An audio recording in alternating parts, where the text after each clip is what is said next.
نحمده ونستعينه ونستغفره ونعوذ بالله من شرور أنفسنا ومن سيئات أعمالنا من يهده الله فلا مضل له ومن يضلله فلا هادي له ونشهد أن لا إله إلا الله وحده لا شريك له ونشهد أن محمدا عبده ورسوله أما بعد أعوذ بالله من الشيطان الرجيم بفضل بسم الله الرحمن الرحيم ربنا أفرغ علينا صبرا وتوفنا مسلمين صدق الله العليم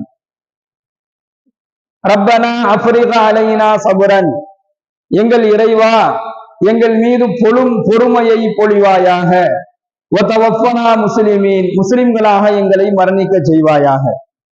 கண்ணியத்திற்குரிய அல்லாஹ்வின் நல்லடியார்களே, சகோதரர்களே,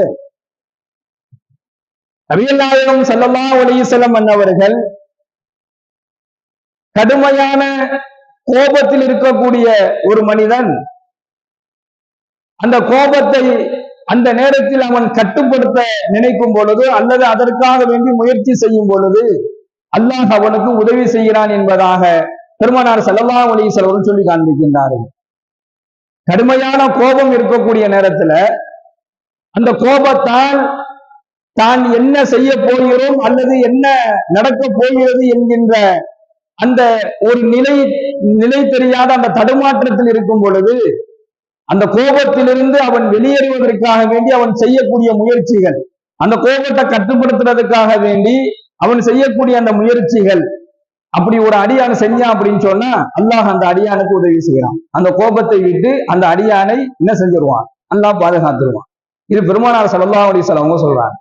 உங்களுக்கு கடுமையான கோபம் வரும் பொழுது நீங்கள் எந்த நிலையில் இருக்கிறீங்களோ அந்த நிலையிலிருந்து அப்படியே மாறுங்க என்பதாக சொல்றாங்க.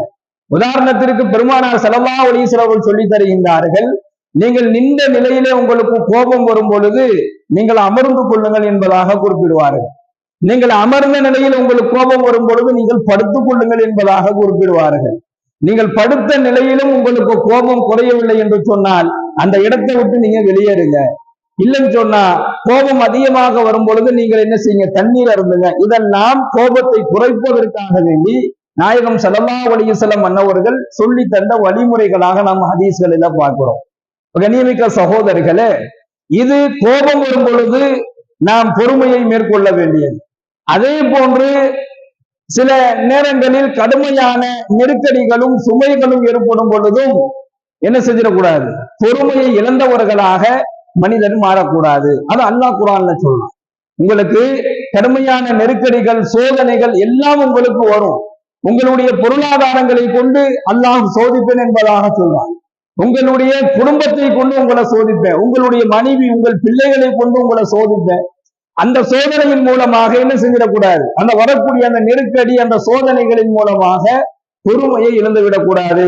எவர் ஒருவர் பொறுமையை மேற்கொள்கின்றாரோ, இது போன்ற சோதனைகள் வரும் பொழுது எவர் பொறுமையை மேற்கொள்கின்றாரோ பஷிரி சாபிரீன், அவருக்கு அந்த பொறுமையாளருக்கு சுப செய்தி உண்டு என்பதாக அல்லாஹ் தன்னுடைய திருமுறையிலே பதிவு செய்கின்றான். கண்ணியமிக்க அல்லாஹ்வின் நல்லடியார்களே, சகோதரிகளே, முதலில் ஷைத்தான் ஒரு மனிதனை அல்லாஹ்விற்கு பிடித்தமான நிலையில் வாழக்கூடிய ஒரு அடியானை அல்லது ஒரு மனிதனை அவன் வழிகெடுப்பதற்காக வேண்டி அவன் வழிகேட்டில் கொண்டு போய் சேர்ப்பதற்காக வேண்டி அவன் பயன்படுத்துவது இந்த கோபம் தான். கோபம் என்று சொல்லக்கூடிய குணம் ஷைத்தானுடைய குணமாகும் என்பதாக பெருமானார் ஸல்லல்லாஹு அலைஹி வஸல்லம் சொல்லி காண்பிக்கின்றார்கள். எல்லாம் வல்ல இறைவன் சிறந்த பொறுமையை நமக்கு வழங்குவானாக. நம்முடைய எல்லா விதமான சூழல்களிலும் எல்லா விதமான நிலையிலும் எல்லா விதமான நேரங்களிலும் அல்லாஹ் நம்முடைய உள்ளத்திற்கு அழகிய பொறுமையை தருவானாக. அந்த பொறுமையான குணத்தை அல்லாஹ் தஆலா நமக்கு வழங்குவானாக. இரண்டாவது, அல்லாஹ் குர்ஆன்ல பதிவு செய்யறான், குலியா அஹ்லல் கிதாபி, நபியே நீங்க சொல்லுங்க, நபியே நீங்கள் கூறுங்கள், நீங்கள் சொல்லுங்கள், யா அஹ்லல் கிதாபி லிம தக்ஃபுரூன பி ஆயாத்தில்லாஹ், நபியே நீங்கள் கூறுங்கள், வேதமுடையவர்கள் நீங்கள் செய்வதை, வேதமுடையவர்களுக்கு நீங்க சொல்லுங்க, நீங்கள் செய்வதை அல்லாஹ் பார்க்கிறான் என்பதாக அவர்களிடத்திலே நீங்கள் சொல்லுங்கள். வல்லாஹு ஷஹீதுன் அலா மா தஅமலூன், அல்லாஹ்வின் ஆதாரங்களை ஏன் மறுக்கிறீர்கள் என்பதாக ஒரு வசனத்தின் வாயிலாக அல்லாஹ் சொல்றான். இந்த இறை வசனத்துல குல்யா அஹ்லல் கிதாபி லிம தக்ஃபுரூன பி ஆயாத்தில்லாஹ், அல்லாஹ் என்ன செய்யறான், எல்லா நிலையிலும் நம்மள அல்லாஹ் பார்த்துக்கிட்டே இருக்கான். எல்லா நிலையிலும் அல்லாஹ் நம்மை பார்க்கக்கூடியவனாக இருக்கிறான். நாம எதை செஞ்சாலும் அது யாருடைய பார்வையிலிருந்து மறையுதோ இல்லையோ, அல்லாஹ்வுடைய பார்வையிலிருந்து என்ன செய்யாது, அது ஒருபோதும் மறைவாக இருக்காது. யார் எதை செய்தாலும் அதை அல்லாஹ் பார்த்துருவான். அல்லாஹ்வினுடைய பார்வைக்கு அப்பாற்பட்டு நான் ஒரு செயலை செய்யறேன், நான் செய்யக்கூடிய செயல் யாருக்குமே தெரியாது என்கின்ற ஒரு நிலையில் எந்த காரியத்தை நாம செஞ்சாலும் அது அல்லாஹ்வுடைய பார்வையிலிருந்து அது தப்பாது. பெருமானார் ஸல்லல்லாஹு அலைஹி வஸல்லம் அன்னவர்கள் சொல்லுவார்கள், நீங்கள் 2 நபர்கள் இருந்தால் அங்கு 3ஆவதாக அல்லாஹ் இருக்கிறான். அப்படித்தான் நீங்க எண்ணணும். நீங்க 3 நபர்கள் இருந்தால் அங்கு 4ஆவதாக அல்லாஹ் இருக்கிறான். நீங்கள் 5 நபர்கள் இருந்தால் 6ஆவதாக அங்க அல்லாஹ் இருக்கிறான். இப்படித்தான் இருக்கணும். நம்முடன் எந்த நேரமுமே அல்லாஹ் உங்க கூட இருக்கிறான் என்கின்ற எண்ணத்தில் தான் இருக்கணும். என்ன காரணம்னா, அல்லாஹ் உங்களை பார்த்து கொண்டே இருக்கிறான், அல்லாஹ் உங்களை கண்காணித்து கொண்டே இருக்கிறான். அல்லாஹ்வினுடைய பார்வையிலிருந்து யாரும் எந்த நிலையிலும் தப்ப முடியாது. ஒரு சின்ன பாவமாக இருந்தாலும் அந்த பாவம் அல்லாஹ்வுடைய பார்வையிலிருந்து ஒரு அடியான் என்ன செஞ்சிட முடியாது, மறைச்சு செஞ்சிட முடியாது. நாளைக்கு மறுமை நாளையில அல்லாஹு தஆலா பாவத்தை மிகவும் பகிரங்கமாக செய்தவர்கள், அல்லாஹ்வின் மீது இறையச்சத்தை மறந்து பாவங்களை மிகவும் ரசித்து செய்தவர்கள், பாவங்களை விரும்பி செய்தவர்கள், இவங்களை நாளைக்கு அல்லாஹ் என்ன செஞ்சிருவான் அப்படின்னு சொன்னா, அவங்கள அல்லாஹ் பேச விட மாட்டான். அவங்க அமைதியாதான் இருப்பாங்க. ஆனால் பாவம் செய்த அவருடைய உறுப்புகள் பேசும் என்பதாக பெருமானார் ஸல்லல்லாஹு அலைஹி வஸல்லம் சொல்றாங்க. உங்களை அல்லாஹ் பேச விட மாட்டான். பாவத்தை விரும்பி செய்தவர்கள், பாவத்தை ரசித்து செய்தவர்கள், இந்த மாதிரி ஆட்களினுடைய நிலைமை நாளை மறுமையில எப்படி இருக்கும்னா, அவங்க பேச மாட்டாங்க. ஆனால் அவர்களுடைய உடல் உறுப்புகள் பேசும், அவருடைய கண்கள் பேசும், அது என்ன பாவம் செஞ்சிச்சுன்னு, அவருடைய கைகள் சொல்லும் அது என்ன பாவம் செஞ்சிச்சுன்னு. ஆக மொத்தம் அல்லாஹ்விடத்துல எதுவுமே மறைவாக இருக்காது. அதனாலதான் அல்லாஹ் என்ன செய்யறான், அல்லாஹ்விடத்துல எல்லா நிலையிலும் பாதுகாப்பு தேட வேண்டும் என்பதையும் அல்லாஹ் நமக்கு சொல்லிக் கொடுக்கிறான். ஒவ்வொரு நிலையிலையுமே அல்லாஹ்ட்ட பாதுகாக்கணும். பெருமானார் ஸல்லல்லாஹு அலைஹி வஸல்லம் அவர்கள் அல்லாஹ்விடத்திலிருந்து பாதுகாப்பு தேடக்கூடியவராக இருந்தார்கள். எந்த அளவுக்கு சொன்னா, யா அல்லாஹ் பாவங்களை விட்டு என்னை பாதுகாப்பாயாக என்கின்ற துஆவையும் அல்லாஹ் குர்ஆன்ல கற்றுக் கொடுக்கிறான்.